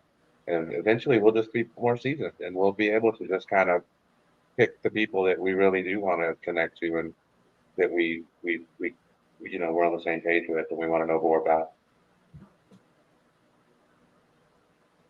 Yeah, I use Ledger, and I like it. I have no issues with it from a hardware wallet standpoint. You know, I am testing out a new one that we'll probably talk about some point on the show, but I really haven't went over all the features, advantages, benefits of that yet to know anything. But yeah, ledgers would work for me. I mean, matter of fact, I just unstaked all of my Polkadot after all these years, right? So now, hey, Jimmy, here's a good one for you. You know what I didn't realize? Like when I staked Polkadot through the ledger, which that's another great thing I like. You can stake it through your ledger and you can swap through your ledger. You can do everything through your ledger. So like if people that want to sell their Bitcoin and get to the top of the bull, they think, okay, I'm going to just swap this to USDT, stake it. You can do it right in your ledger. You don't have to move it back to your exchange. So, but one of the things that I didn't realize was in the ledger, when you stake your Polkadot, and I don't know if this is for all the crypto, I don't know, but for Ledger and Polkadot, it does not show you that balance anymore. So like every time I would look at my ledger, which I don't look at it a lot, guys, like that's just something I don't do. Yeah. It's kind of like my 401k. I don't go and look at it.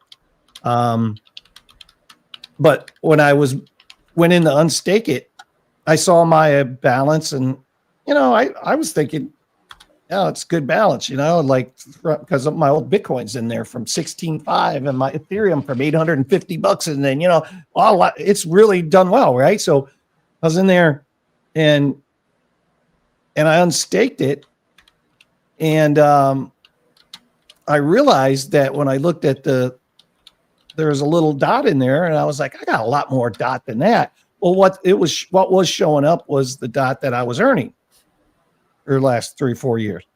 And when it updated from the unstake, I was like, oh my gosh.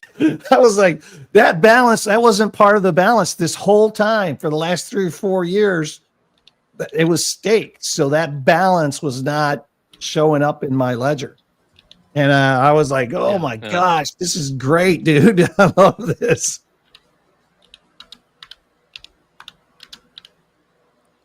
Yeah, that's a pleasant surprise. Yeah. On the flip side, and I think it's technology. On the flip side, like you guys know Frank, he's been a Stardog family member, right? And they launched their own coin, and I wanted to support him, and so he had to do it. You had to go to the pink sale and buy it that way, which I did. And I checked with them, the hash and everything went through. Well, that was in pre-sale, right? So now they just yesterday launched their own. It actually launched, right? And now you have to import that token on MetaMask. So I bought it, connected to pink sale, bought it. You don't get anything at the time because it's not launched. Well, it launched yesterday.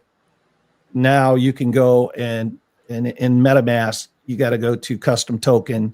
You got to get the CA address. You got to put in the token symbol, and then you got to upload it to your wallet for it to recognize it, right?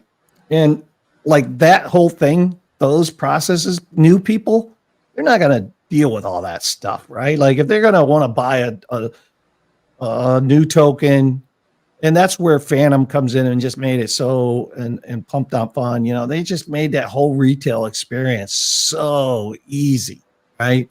Like with MetaMask, they still got to go create a custom token, still put the CA in there, still upload it. And even a guy like me, it just wasn't uploaded. So then I had to get with Frank. Hey, Frank, you know, I created a little video even. I was like, listen, I've done this several times, many times. And typically it just connects to the token through the CA address. But this one was the decimal. You know, you always got to put a decimal spot in there, like 121820. And on their end, they didn't know what that was because they did everything through the Truist wallet, basically. So anyways, my point is there was There's all this minutia that you have to go through. A lot of people coming into crypto, they're not going to do that shit, man. They're just not going to do it.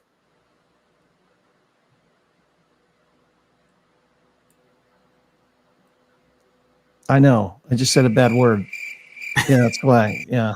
Sorry. It just came out. See? Proof. Crypto Billy does say bad words. Right there's proof.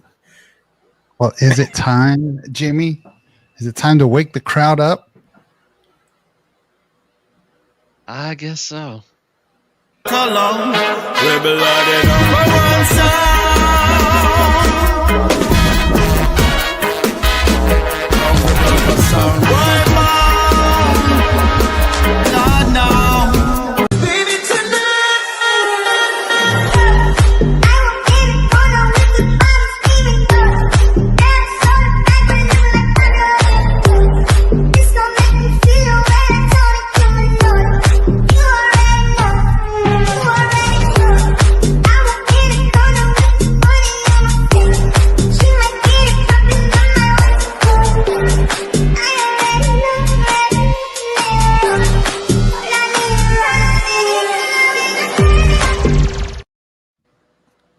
I was telling Alex, oh, I failed.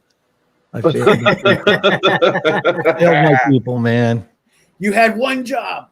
Yeah. Goodness gracious. Hey, it happens to the best of us. That's why we say we're not going to boot you. Just don't let it become excessive, right, Tony? Yep. One of the Sorry. All right, we got Redman's research, and then we're going to have Jimmy Jim's final thoughts. What's going on, Redman? What you got brewing? I got a little bit of. You know, when I look at Billy, all I can see is his dreamy eyes. Billy, you make it hard for me to concentrate. Makes my heart stop. Just stop. So I got a little alpha for you guys for the month of September. We're looking at $4.5 billion in token unlocks this month. SUI, Fast Token, Aptos, Arbitrum, Athena, World Liberty Financial, and other notables are going to be unlocking a whole ton on the market. So 4.5 billion is going to be dropped on the market this month. And in my channel, I'll go ahead and list all the websites you can do your own research on and find which ones pertain to your bags. I'll send it back over to you, Billy. Wow. That is a lot. Think about these dollars, guys. That's several. I mean, billions. We're talking about billions and billions now, man. It's just crazy to me. Hey, one thing that we weren't seeing, Billy, was news affecting markets. Before, we would get this big news, and we get this partnership, and we get this partnership, and nothing, or the market crashes. You know, all these things, unless it was Trump, nothing was happening with the market. It had no effect. Finally, we are starting to see some pops on news, like with the Crow, like with the Pyth, like with, you know, different things, NMR. So there are things starting to pop. So maybe we're getting really close. You know, that's the way it is with popcorn. You'll hear one start to pop, and then another one, and then a few more, and the next thing you know, everything's starting to pop at the same time, and then it's over. So be ready. Yeah, I agree. Wonderful popcorn analogy. Wonderful popcorn analogy. Jay Violet's in the chat. Welcome in, Jay Violet. Appreciate you stopping in.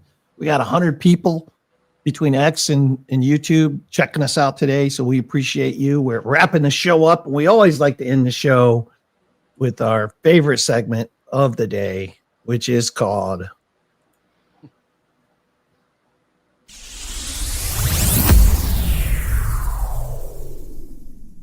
cards and Legos and Legos and cards. What is a handsome man like me supposed to do? Jeez. What am I supposed Jimmy's to do? final thoughts. What's going on, Jimmy Jim? Man, I'm exhausted. That's what's going on. We launched our card breaking channel this past week. We streamed on Thursday for 4 or 5 hours, and then last night we streamed for, I think it was like 10.5 hours. So yeah, I'm pretty exhausted. It's been a long weekend. We got the night off tonight. We'll go again this coming week on Thursday and on Saturday again. We'll probably do another marathon Saturday. But we had our first big hit on our channel. We ended up pulling this guy. That's a little bit. Move it up. There we go. And it's a little hard to read because it's rebroadcasting, but that is a Victor Wembanyama black geometric parallel autograph card. We pulled that for someone on our channel. They paid $22 to get in on the spot, and that card last sold 2 weeks ago for like $750. So that was a good night there. We had a lot of fun. $750. Yep. That was our first big pull. It's probably not enough to make it on If Sports. If Sports does the whole week's recap of like the biggest sports cards. I mean, we could squeak in as an honorable mention, but usually the card's got to be, well over $1,000 to make it on their weekly show. But we had a lot of fun. I want to say thanks to Alex. He came out, and Redman showed up, and Billy, Dave Digital came and hung out with us. As a matter of fact, Dave Digital was the first channel mod for the chat. Yeah, Dave. And he set up a. Did he ask for it? Set up a fart command for us. In the night Dave's box. like, yeah. we much appreciate that. Dave knows how to Old Dave. sell the mod wrench. You just gotta. Yeah. Oh my gosh. I can't wait to end simple terms on Saturday. I'm sneaking in there, Dave. I got your number. Dropping a band hammer on you. Jesse, watch out for Billy on Saturday. Well, that's good. I'm glad your channel's going. We do got to create a little we do need to create a little commercial for your channel, Jimmy, just so we can play it, so everybody can go over there and subscribe to Jimmy's Space City Breaks YouTube channel. It's a great, if you have kids. We had a crypto hour there while we were waiting for some spots to fill up. We had a little crypto education going on. I told the card people we're gonna turn them on the crypto, and over here we're gonna try to turn the crypto people on the cards. It's a lot of fun, and matter of fact, did you see last week Kevin O'Leary? Yeah, teamed up with 5 rich buddies. Yep, I saw that. So, yeah, he called in there you go. CNBC. So was it like 18 million, or it was like crazy? Like 12 million for Kobe, Michael Jordan. Yep. Yep. But it's real, man. Yeah, I can't wait when you guys get here. I can't wait to show you my. They're really my son. I mean, I bought them, but they're for him. We put them up for him. But we have some. I guarantee you'll see a LeBron James card that you've never seen before. And so, well, I mean, and he'll make you an offer you can't refuse. Yeah, well, it's well, Billy, it hasn't started yet, but I know we have fantasy football coming up for the second year in a row with Blockchain Bunker. Do you want me to show the lineup of this week's schedule? Oh yeah, we can do that real quick. So this week, me and Redman are going head to head to see which Billy Goat Tails team starts off with a win between the two of us. And you, Crypto Billy, are playing Crypto Stevo. Looks like on predictions, you're in the lead so far. And then this year, as everybody knows, Crypto Lifer is part of the league, and he's playing PPR Farmer. Who else do we have? Green Day Profits is our host of the league. French Toaster looks like he might be toast based on predictions. And everybody's draft. Lunar Beaches, Lunar LBC's Lunar Express. We have Kelly Kellum, Crypto Lifer, Redman, French Toaster, Green Day, Tex-Mex, Tradefly, Yeah, I don't know who this is. I don't know some of the scream names either, but yeah, fantasy We'll give you the football. results. Starts Yeah, this we'll week. do the update every week. We'll update, see who's on the leaderboard board for that. Crypto fantasy football. All right, guys. 20 push-ups, Dutchy. Dark Crash says do them, so you got to do them. Guys, sincerely, thank you for tuning in to Billy Goat Tales. You guys can be anywhere, but you decide to hang with us. We appreciate that.